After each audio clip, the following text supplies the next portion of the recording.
السلام علیکم friends, welcome back to my channel novel by Afsheen. Friends, آج ہم اپنے ناول کا سیکنڈ ایپیسوڈ پڑھیں گے۔ وہ 16-17 سال کا ایک دبلا پتلا مگر لمبا لڑکا تھا۔ اس کے چہرے پر بلوغت کا وہ گہرواں نظر آ رہا تھا جسے ایک بار بھی شیو نہیں کیا گیا تھا، اور وہ اس روئی نے اس کے چہرے کو معصومیت برقرار رکھا تھا۔ وہ سپورٹ شارٹس اور ایک ڈھیلی ڈھالی شرٹ پہنے ہوئے تھا۔ اس کے پیروں میں کاٹن کی جرابیں اور جوگرز تھے۔ چوئنگم چباتے ہوئے اس کی آنکھوں میں ایک عجیب طرح کی بے چینی اور اضطراب تھا۔ وہ اس وقت ایک پر ہجوم سڑک پر بیچوں بیچ ایک ہیوی موٹر سائیکل پر بیٹھا ہوا تھا، تیزی سے تقریباً اسے اڑائے لے جا رہا تھا، اور وہ کسی قسم کے ہیلمٹ کے بغیر تھا، اور وہ بہت ریش انداز میں موٹر سائیکل کو چلا رہا تھا۔ اس نے 2 دفعہ سگنل بھی توڑا، 3 دفعہ خطرناک طریقے سے کچھ گاڑیوں کو اوورٹیک کیا، 4 دفعہ بائک چلاتے چلاتے اس کا اگلا پہیہ اٹھا دیا، اور کتنی ہی دور تک ایک پہیے پر بائک چلاتا رہا۔ 2 دفعہ دائیں بائیں دیکھے بغیر اس نے برق رفتاری سے اپنی مرضی کا ٹرن لیا۔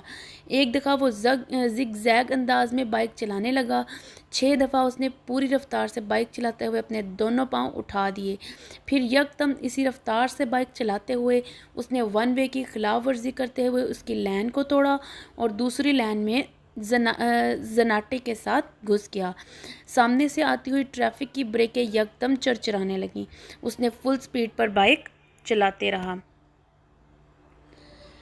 بائک پوری رفتار کے ساتھ سامنے سے آنے والی گاڑی کے ساتھ ٹکرائی۔ وہ ایک جھٹکے کے ساتھ ہوا میں بلند ہوا اور پھر کسی چیز پر گرا۔ اسے اندازہ نہیں ہوا اس کا ذہن تاریک ہو چکا تھا۔ وہ دونوں لڑکے اسٹیج پر ایک دوسرے کے بالمقابل روسٹروم کے پیچھے کھڑے تھے، مگر ہال میں موجود تمام اسٹوڈنٹس کی نظریں ہمیشہ کی طرح ان پر مرکوز تھیں۔ وہ دونوں ہیڈ بوائے کے انتخاب کے لیے کنویسنگ کر رہے تھے، اور وہ پروگرام کا بھی ایک حصہ تھا۔ دونوں کے روسٹروم میں سے ایک کا پوسٹر لگا تھا، جن میں سے ایک پر ووٹ فار سالار اور دوسرے پر ووٹ فار فیضان لکھا تھا۔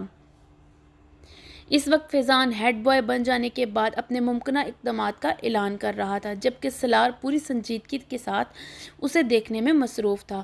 فیضان اسکول کا سب سے اچھا مقرر تھا، اور وہ اس وقت بھی اپنے جوش خطابت کے کمال دکھانے میں مصروف تھا اور اسی برٹش لہجے میں بات کر رہا تھا جس کے لیے وہ مشہور تھا۔ بہترین ساؤنڈ سسٹم کی وجہ سے اس کی آواز اور انداز دونوں خاصے متاثر کن تھے۔ حال میں بلا شبہ سکوت طاری تھا، اور یہ خاموشی صرف اسی وقت ٹوٹتی جب فیضان کے سپورٹرز اس کے کسی اچھے جملے پر داد دینا شروع کرتے۔ حال یکدم تالیوں سے گونج اٹھتا۔ آدھ گھنٹہ کے بعد وہ جب اپنے لیے ووٹ کی اپیل کرنے کے بعد خاموش ہوا تو حال میں اگلے منٹ تالیاں اور سیٹیاں بجتی رہیں۔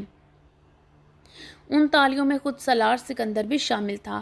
فیضان نے ایک فاتحانہ نظر حال پر ڈالی اور سالار پر ڈالی، اور اسے تالیاں بجاتے دیکھ کر اس نے گردن کے ہلکے سے اشارے سے اسے سراہا۔ سالار سکندر آسان حریف نہیں تھا، یہ وہ اچھی طرح جانتا تھا۔ اسٹیج سیکرٹری اب سالار کے لیے اناؤنسمنٹ کر رہا تھا۔ تالیوں کی گونج میں سالار نے بولنا شروع کر دیا۔ Good morning friends. وہ یک لہجہ ٹھہرا۔ فیضان اکبر ایک مقرر طور پر یقیناً ہمارے اسکول کا اثاثہ ہیں۔ میں یا دوسرا کوئی بھی ان کے مقابلے میں کسی اسٹیج پر کھڑا نہیں ہو سکتا۔ وہ ایک لمحے کے لیے رکا۔ اس نے فیضان کے چہرے کو دیکھا جس پر ایک فخریہ مسکراہٹ ابھر رہی تھی، مگر سالار کے جملے کے باقی حصے نے اگلے لمحے اس مسکراہٹ کو غائب کر دیا۔ اگر معاملہ صرف باتیں بنانے کا ہو تو فیضان کو کوئی بھی مقابلے میں نہیں لے سکتا۔ حال میں ہلکی سی کہکلاہٹیں ابھری۔ سالار کے لہجے کی سنجیدگی برقرار رہی، مگر ایک ہیڈ بوائے اور مقرر میں بہت فرق ہوتا ہے۔ مقرر کو باتیں کرنی ہوتی ہیں، ہیڈ بوائے کو کام کرنا ہوتا ہے۔ دونوں کے درمیان ٹاکر اور ڈیور کا فرق ہوتا ہے، اور great talkers are not great doers. Salar کے سپورٹرز کی تالیوں سے حال گونج اٹھا۔ میرے پاس فیضان اکبر جیسے خوبصورت لفظوں کی روانی نہیں ہے، اس نے اپنی بات جاری رکھی۔ میرے پاس صرف میرا نام ہے اور میرا متاثر کن ریکارڈ، اور مجھے کنویسنگ کے لیے لفظوں کو کوئی دریا نہیں بہانے، مجھے صرف الفاظ کہنے ہیں۔ وہ ایک بار پھر رکا۔ Trust me and vote for me, مجھ پر اعتماد کریں اور مجھے ووٹ دیں۔ اس نے شکریہ ادا کرتے ہوئے جس وقت اپنے مائک کو آف کیا اس وقت حال تالیوں سے گونج رہا تھا۔ 1 منٹ 40 سیکنڈ میں وہ اسی نپے تلے اور کیلکولیٹڈ انداز میں بولا جو اس کا خاصہ تھا، اور وہ اسی 1.5 منٹ نے فضان کا تختہ کر دیا۔ اس ابتدائی تعارف کے بعد دونوں امیدواروں سے سوال و جواب کا سلسلہ شروع ہوا۔ سالار سکندر جوابات میں بھی اتنے ہی اختصار سے کام لے رہا تھا جتنا اس نے اپنی تقریر میں لیا تھا۔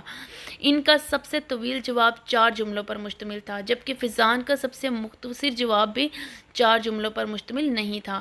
فضان کی فصاحت و بلاغت جو پہلے اس کی خوبی سمجھی جاتی تھی، اس وقت اس سٹیج پر سالار کے مختصر جوابات کے سامنے چرب زبانی نظر آ رہی تھی، اور اس کا احساس خود فضان کو بھی ہو رہا تھا۔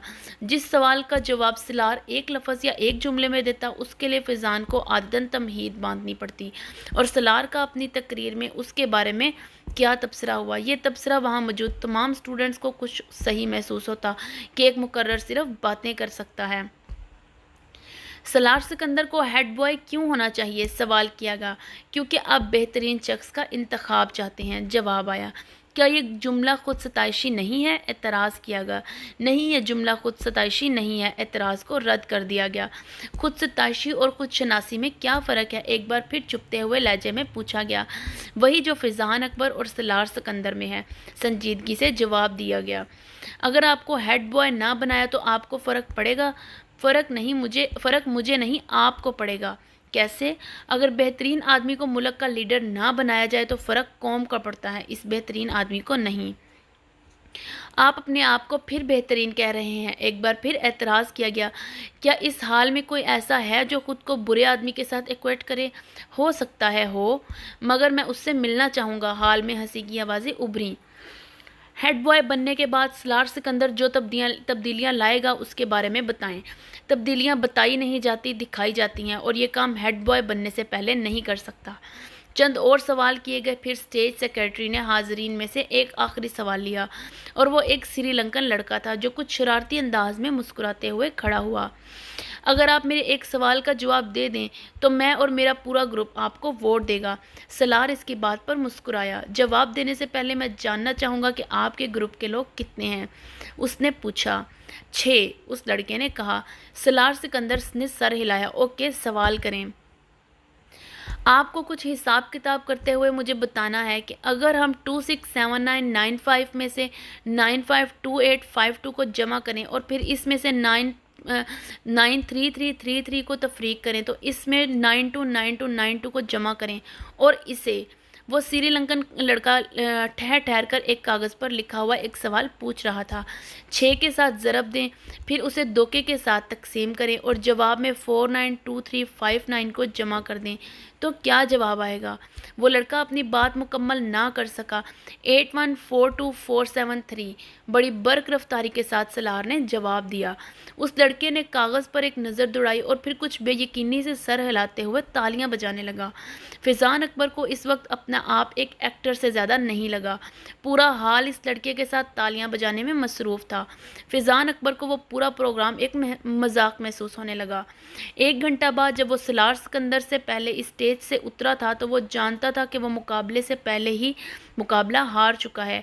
150 کے آئی کیو لیول والے اس لڑکے سے اسے زندگی میں اس سے پہلے کبھی اتنا حسد محسوس نہیں ہوا تھا۔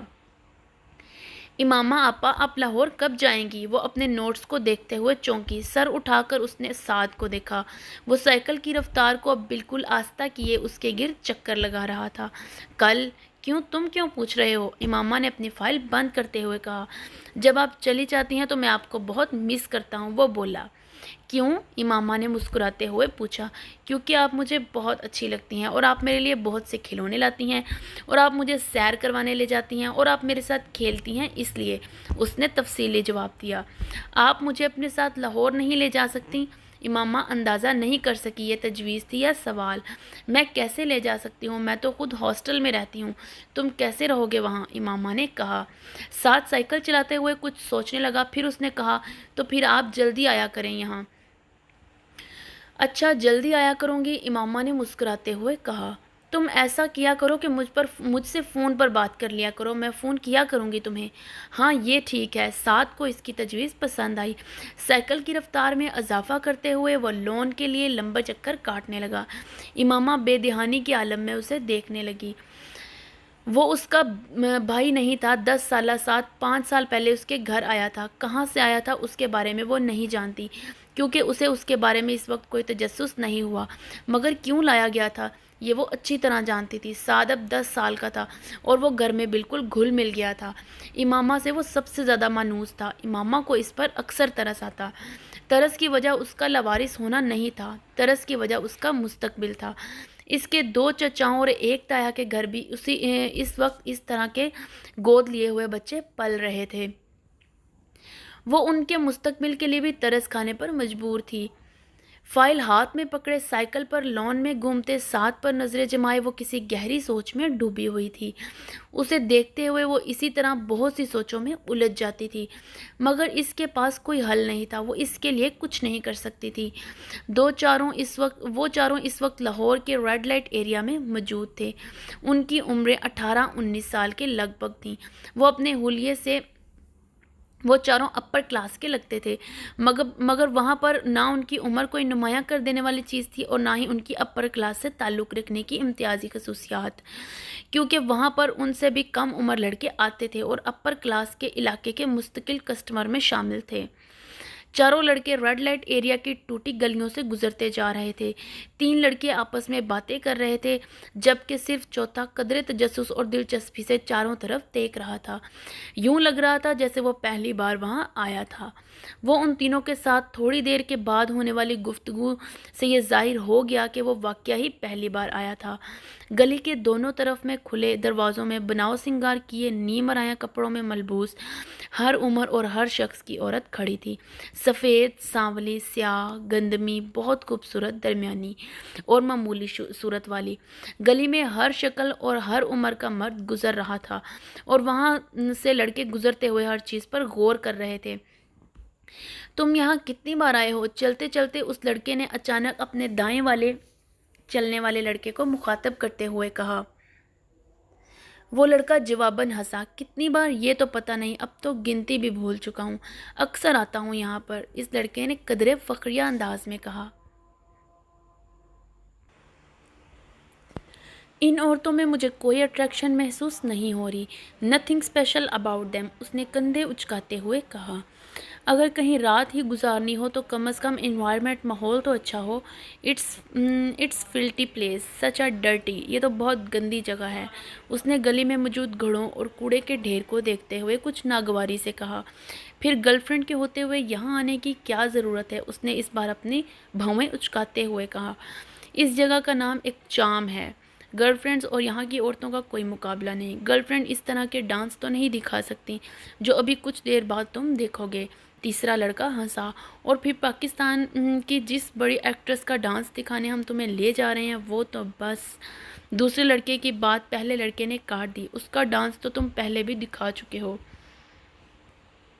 ارے وہ کچھ نہیں تھا، بھائی کی شادی پر ایک مجرا کیا تھا، مگر یہاں تو بات ہی کچھ اور ہوتی ہے۔ وہ ایکٹریس تو ایک پوش علاقے میں رہتی ہے، پھر یہاں کیوں آتے ہو؟ پہلے لڑکے نے کچھ غیر مطمئن انداز میں کہا۔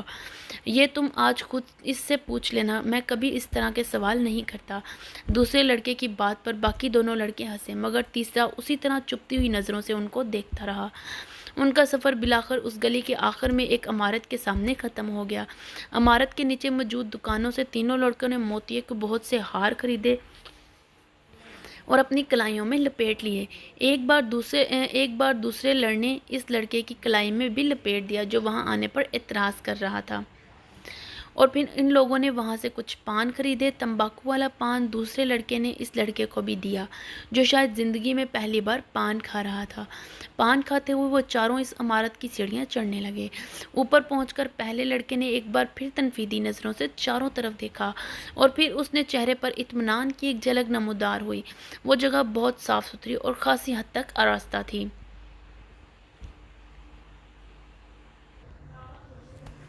گاؤ تکیے اور چاندنیاں بچھی ہوئی تھیں اور وہ باریک پردے لہرا رہے تھے۔ کچھ لوگ پہلے ہی وہاں موجود تھے، رقص ابھی شروع نہیں ہوا تھا۔ ایک عورت لپکتی ان کی طرف آئی، ان کے چہرے پر ایک خوبصورت مصنوعی مسکراہٹ سجی ہوئی تھی۔ اس نے دوسرے لڑکے کو مخاطب کیا۔ پہلے لڑکے نے غور سے اس عورت کو دیکھا۔ ڈھیر عمر کی وہ عورت اپنے چہرے پر بے تحاشا میک اپ تھوپے اور بالوں میں موتیے اور گلاب کے گجرے لٹکائے شفون کی ایک چنگھاڑتی ہوئی سرخ ساڑی میں ملبوس تھی، جس کا بلاؤز اس کے جسم کو چھپانے میں ناکام ہو رہا تھا، مگر وہ جسم چھپانے کے لیے پہنا بھی نہیں گیا تھا۔ ان چاروں کو ایک کونے میں لے گئی، وہاں اس نے انہیں بٹھا دیا۔ پہلے لڑکے نے وہاں بیٹھتے ہی منہ میں جو پان تھا اسے گلدان میں تھوک دیا اور اس کے قریب موجود تھا کیونکہ پان منہ میں ہوتے ہوئے اس سے بات کرنا مشکل ہو رہا تھا۔ وہ پان کا ذائقہ بھی اس کے لیے کچھ زیادہ خوشگوار نہیں تھا۔ تینوں لڑکے وہاں بیٹھ مدھم آواز میں باتیں کرنے لگے، جبکہ پہلا لڑکا اس ہال کے چاروں طرف موجود گاؤں تکیوں سے ٹیک لگائے لوگوں کو دیکھ رہا تھا، جن میں سے کچھ اپنے سامنے شراب کی بوتلیں اور نوٹوں کی گڈیاں رکھے بیٹھے تھے۔ ان میں سے اکثریت سفید لٹھے کے کلف لگے کپڑوں میں ملبوس تھے۔ ان نے عید کے جماعت کے علاوہ آج پہلی بار کسی اور جگہ سفید لباس پہنے لوگوں کا اتنا بڑا اجتماع دیکھا تھا۔ خود وہ اپنے ساتھیوں کی طرح سیاہ جینز اور اس رنگ کے آدھے بازوں والے ٹی شرٹ میں ملبوس تھا۔ اس کی عمر کے کچھ اور لڑکے بھی وہاں اسی طرح جینز اور ٹی شرٹس میں ملبوس تھے۔ تھوڑی دیر بعد ایک اور عورت اسی طرح چیختے چنگاڑتے رنگوں والے کپڑوں میں ملبوس وہاں آ کر ہال کے درمیان میں بیٹھ کر ایک غزل سنانے لگی اور ایک سر کو اشارے میں خوش آمدید کہا تھا۔ ساز اندازوں کو اس بار کسی تکلیف کا سامنا نہیں کرنا پڑے گا۔ کیسٹ پلیئر نے باری باری چند ہیجان انگیز گانے لگائے گئے، جس پر اس عورت نے اپنا رقص پیش کرنا شروع کیا۔ ان میں سے کچھ جو زیادہ جوش میں آ رہے تھے وہ اٹھ کر اس ایکٹریس کے ساتھ ڈانس میں مصروف ہو جاتے۔ ہاں، میں واحد شخص جو اپنی جگہ پر کسی حرکت کے بغیر تاثر چہرے کے بیٹھا تھا، اور وہی لڑکا تھا جو اس کے باوجود یہ اندازہ لگانا مشکل تھا کہ وہ اس ایکٹریس کے رقص سے خاصا محظوظ ہو رہا تھا۔ تقریباً 2 گھنٹے کے بعد جب اس ایکٹریس نے اپنا رقص ختم کیا تو وہاں موجود آدھے سے زیادہ مرد اتنا غفیل ہو چکے تھے واپس گھر جانا ان کے لیے مسئلہ نہیں تھا، کیونکہ ان میں سے کوئی بھی گھر جانے کا ارادہ نہیں رکھتا تھا۔ وہ سب وہاں رات گزارنے آئے تھے۔ ان چاروں نے بھی رات وہاں گزاری۔ اگلے دن وہاں سے واپسی پر گاڑی میں ایک دوسرے لڑکے نے جمائی لیتے ہوئے پہلے لڑکے سے پوچھا، جو اس وقت لاپرواہی سے گاڑی سے باہر دیکھنے میں مصروف تھا، کیسا رہا تجربہ؟ اچھا تھا، پہلے لڑکے نے کندھے اچکاتے ہوئے کہا۔ بس اچھا تھا اور کچھ نہیں؟ تم بھی بس؟ اس نے قدرے ناراضگی سے عالمی طور پر بات ادھوری چھوڑ دی۔ کبھی کبھار جانے کے لیے اچھی جگہ ہے، اس کے علاوہ اور کیا کہہ سکتا ہوں، مگر نتھنگ اسپیشل۔ میری گرل فرینڈ اس لڑکی سے بہتر ہے جس کے ساتھ میں نے رات گزاری، اس لڑکے نے دو ٹوک انداز میں کہا۔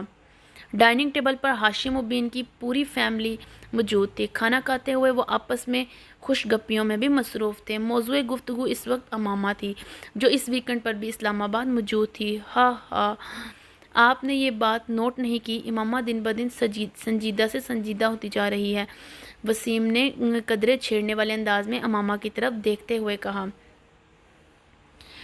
ہاں، یہ تو میں پچھلے کئی ماہ سے نوٹ کر رہا ہوں۔ ہاشم و بی نے وسیم کی بات پر بیٹی کے چہرے کو غور سے دیکھا۔ امامہ نے چاولوں کا چمچہ منہ میں رکھتے ہوئے وسیم کو گھورا۔ وسیم اس کا بڑا بھائی تھا۔ کیوں امامہ، کوئی مسئلہ ہے؟ بابا یہ بڑی فضول باتیں کرتا ہے اور آپ بھی خواہ مخواہ اس کی باتوں میں آ رہے ہیں۔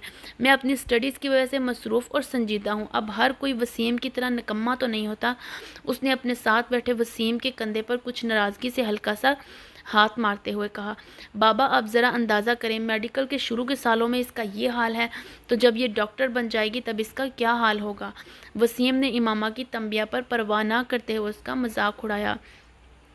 سالوں گزر جایا کریں گے، مس امامہ ہاشم کو مسکرائے ہوئے۔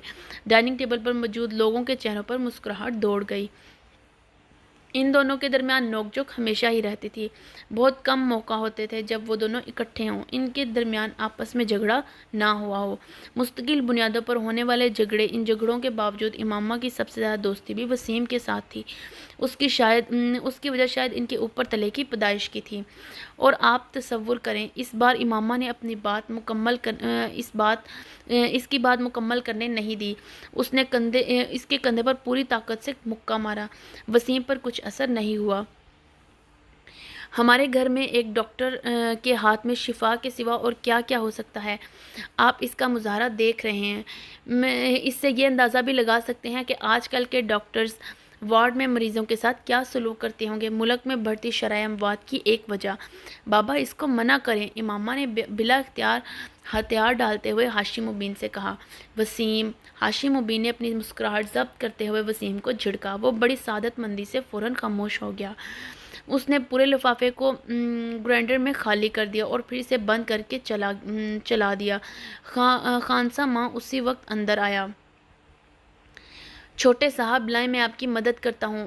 وہ اس کی طرف بڑھا مگر اس نے ہاتھ کے اشارے سے اسے روک دیا۔ نہیں، میں خود کر لیتا ہوں، تم مجھے دودھ کا ایک گلاس دے دو، اس نے گرائنڈر آف کرتے ہوئے کہا۔ خانسما ایک گلاس میں دودھ لے کر اس کے پاس چلا آیا۔ دودھ کے آدھے گلاس میں اس نے گرائنڈر میں موجود تمام پاؤڈر ڈال دیا اور ایک چمچے سے اچھی طرح ہلانے لگا۔ پھر ایک ہی سانس میں دودھ پی لیا۔ کھانے میں آج کیا پکایا ہے تم نے؟ اس نے خانسما سے پوچھا۔ خانسما نے کچھ ڈشز گنوانی شروع کر دیں۔ اس کے چہرے پر کچھ ناگواری ابھری۔ میں کھانا نہیں کھاؤں گا، سونے جا رہا ہوں، مجھے ڈسٹرب مت کرنا، اس نے سختی سے کہا اور کچن سے نکل گیا۔ پاؤں میں پہنی ہوئی باٹا کی چپل کو وہ فرش پر تقریباً گھسیٹ رہا تھا۔ اس کی شیو بڑھی ہوئی تھی اور اس کی آنکھیں سرخ تھیں۔ شرٹ کے چند ایک کے سوائے سارے بٹن ہی کھلے ہوئے تھے۔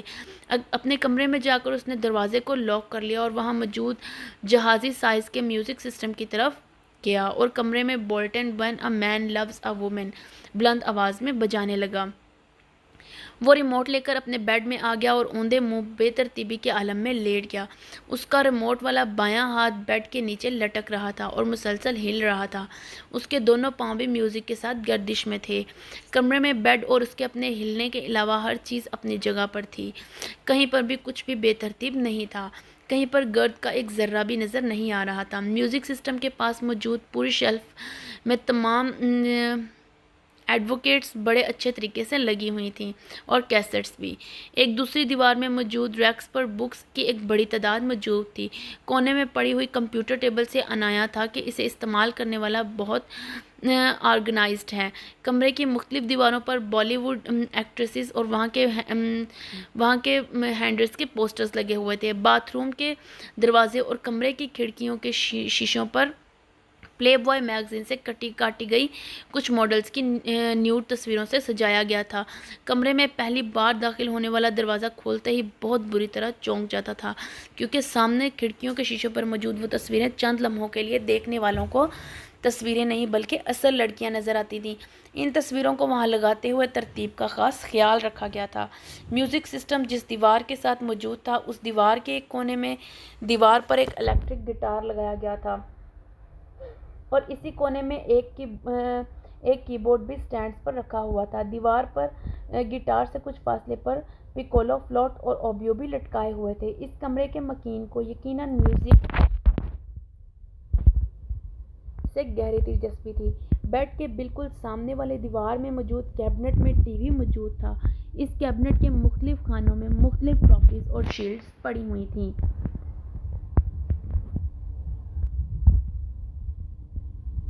کمرے کا چوتھا کونا بھی خالی نہیں تھا۔ وہاں دیوار پر مختلف ریکٹس لٹکے ہوئے تھے۔ ان میں سے ایک ٹینس کا تھا، دو اسکواش کے۔ ان ریکٹس کو دیوار پر لٹکانے سے پہلے نیچے پوسٹرز لگائے گئے تھے اور پھر ریکٹس اس طرح سے لٹکائے گئے تھے کہ یوں لگتا تھا وہ ریکٹس ان کھلاڑیوں نے پکڑے ہوں۔ ٹینس کے ریکٹ کے نیچے گلبرگ سبلوٹی کا پوسٹر تھا، جبکہ اسکواش کے ایک ریکٹ کے نیچے جہانگیر خان کا پوسٹر تھا، جبکہ دوسرے ریکٹ کے نیچے روڈونی مارٹن کا۔ کمرے میں واحد جگہ جہاں وہ بے ترتیبی تھی وہ ڈبل بیڈ تھا جس پر وہ لیٹا ہوا تھا۔ سلک کی بیڈ شیٹ بری طرح سلوٹ زدہ تھی اور اس پر ادھر ادھر چند پورنوگرافی کے غیر ملکی میگزینز پڑے تھے جن میں پلے بوائے نمایاں تھا۔ بیڈ پر ایک پیپر کٹر اور کاغذ کی کچھ چھوٹی چھوٹی قطریں بھی پڑی ہوئی تھیں۔ یقیناً کچھ دیر پہلے وہ ان میگزین سے تصویریں کاٹ رہا تھا۔ چوئنگمز کے کچھ ریپرز بھی پڑے بیڈ پر ہی پڑے ہوئے تھے۔ ڈنگ ڈونگ ببل کا ایک پیکٹ اور لائٹر بھی ایش ٹرے کے ساتھ بیڈ پر ہی پڑا تھا، جبکہ سلک کی سفید چمکدار بیڈ شیٹ پر کئی جگہ ایسے نشان تھے جیسے وہاں پر سگریٹ کی راکھ بھی تھی۔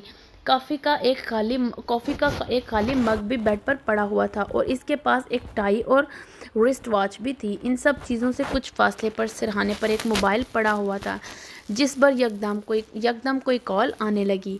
بیڈ پر اوندھے منہ لیٹا ہوا وہ نوجوان اب شاید نیند کے عالم میں تھا، کیونکہ موبائل کی پیپ پر اس نے سر اٹھائے بغیر اپنا دایاں ہاتھ بیڈ کے ادھر ادھر پھیرتے ہوئے جیسے موبائل تلاش کرنے کی کوشش کی، مگر موبائل اس کی رسائی سے بہت دور تھا۔ اس پر مسلسل کالز آ رہی تھیں۔ کچھ دیر اسی طرح ادھر ادھر ہاتھ پھیرنے کے بعد اس کا ہاتھ ساکت ہو گیا۔ شاید وہ اب واقعی سو چکا تھا، کیونکہ اس کے تھرکتے پیر چلے تھے۔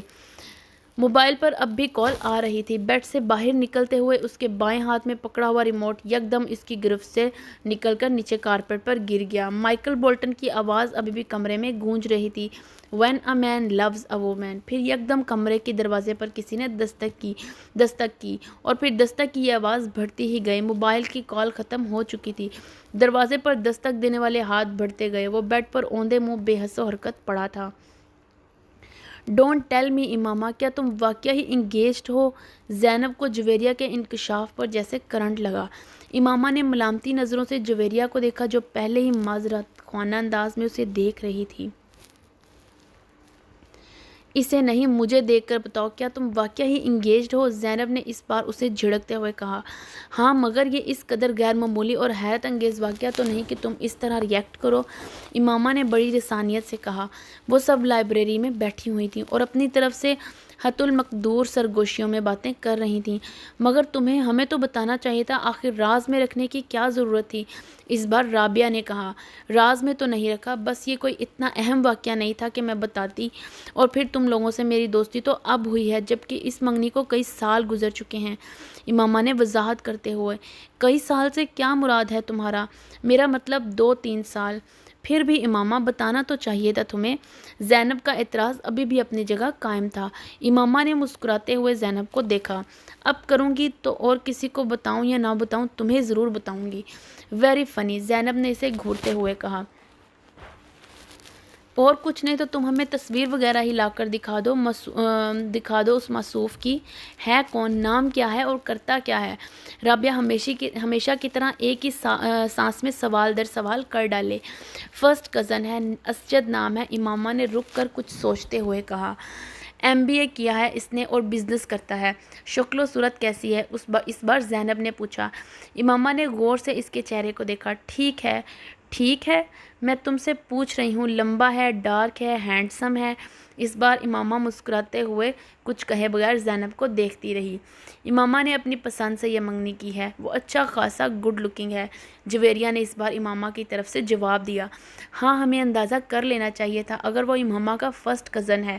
"اب امامہ، تمہارا اگلا کام یہ ہے کہ تم ہمیں اس کی تصویر لا کر دکھاؤ"، زینب نے کہا۔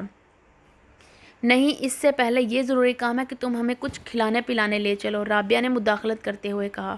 "فی الحال تو یہاں سے چلیں، ہاسٹل جانا ہے مجھے"، امامہ یکدم اٹھ کھڑی ہوئی تو وہ بھی اٹھ گئیں۔ "ویسے جویریہ، تم نے یہ بات پہلے کیوں نہیں بتائی"، ساتھ چلتے ہوئے زینب نے جویریہ سے پوچھا۔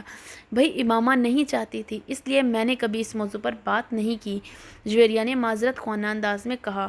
امامہ نے مڑ کر ایک بار پھر جویریہ کو گھورا، اس کی نظروں میں تنبیہ تھی۔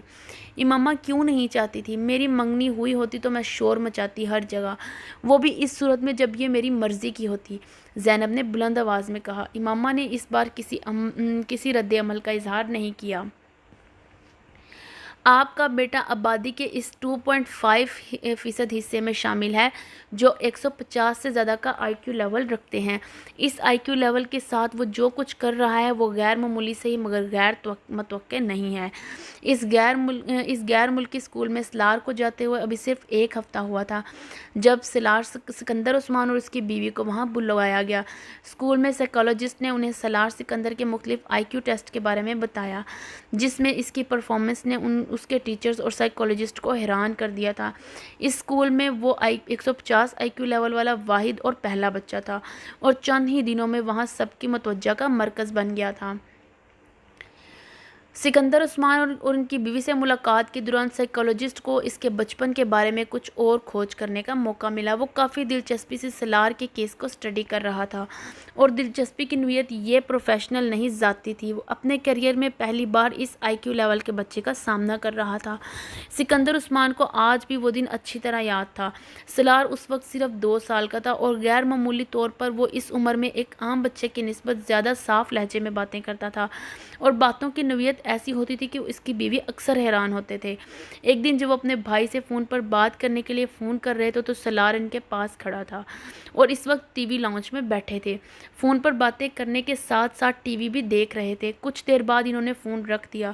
ریسیور رکھنے کے فوراً بعد انہوں نے سلار کو فون کا ریسیور اٹھاتے دیکھا۔ ہیلو انکل، میں سلار ہوں، وہ کہہ رہا تھا۔ انہوں نے چونک کر اسے دیکھا۔ وہ اطمینان سے ریسیور کان سے لگائے کسی سے باتوں میں مصروف تھا۔ میں ٹھیک ہوں، آپ کیسے ہیں؟ سکندر نے حیرت سے اسے دیکھا۔ پہلے اس کے ذہن میں آیا کہ وہ جھوٹ موٹ فون پر باتیں کر رہا ہے۔ پاپا میرے پاس بیٹھے ٹی وی دیکھ رہے ہیں۔ نہیں، انہوں نے کچھ نہیں کیا، میں نے خود کیا ہے۔ اور وہ اس کے اگلے جملے پر چونکے۔ سلار کس سے بات کر رہے ہو؟ سکندر نے پوچھا۔ انکل شاہ نواز سے، سلار نے سکندر کو جواب دیا۔ انہوں نے ہاتھ بڑھا کر ریسیور اس سے لے لیا۔ ان کا خیال تھا کہ اس نے غلطی سے کوئی نمبر ملایا ہوگا یا پھر لسٹ نمبر کو ڈائل کر دیا ہوگا۔ انہوں نے کال سے ریسیور لگایا۔ دوسری طرف ان کے بھائی تھے۔ یہ سلار نے نمبر ڈائل کیا ہے، انہوں نے معذرت کرتے ہوئے اپنے بھائی سے کہا۔ سلار نے کیسے ڈائل کیا؟ وہ تو بہت چھوٹا ہے، ان کے بھائی نے کچھ حیرانگی سے پوچھا۔ میرا خیال ہے اس نے آپ کا نمبر ڈائل کر دیا، اتفاق سے ہاتھ لگ گیا ہوگا۔ ہاتھ مار رہا تھا سیٹ پر۔ انہوں نے فون بند کر دیا اور ریسیور نیچے رکھ دیا۔ سلار جو خوشی کے ساتھ ان کی گفتگو سننے میں مصروف تھا، ریسیور نیچے رکھتے ہی اس نے ایک بار پھر ریسیور اٹھا لیا۔ اس بار سکندر عثمان اسے دیکھنے لگے۔ وہ بالکل کسی میچور آدمی کی طرح ایک بار پھر شاہ نواز کا نمبر ڈائل کر رہا تھا اور بڑی روانی کے ساتھ۔ وہ ایک لمحہ کے لیے دم بخود رہ گئے۔ 2 سال کے بچے سے انہیں یہ توقع نہیں تھی۔ انہوں نے ہاتھ بڑھا کر ڈائل دبا دیا۔ سلار تمہیں شاہ نواز انکل کا نمبر موجود ہے؟ انہوں نے حیرانگی سے جھٹکتے سے پوچھا۔ ہاں، بڑے اطمینان سے سلار نے کہا۔ کیا نمبر ہے ان کا؟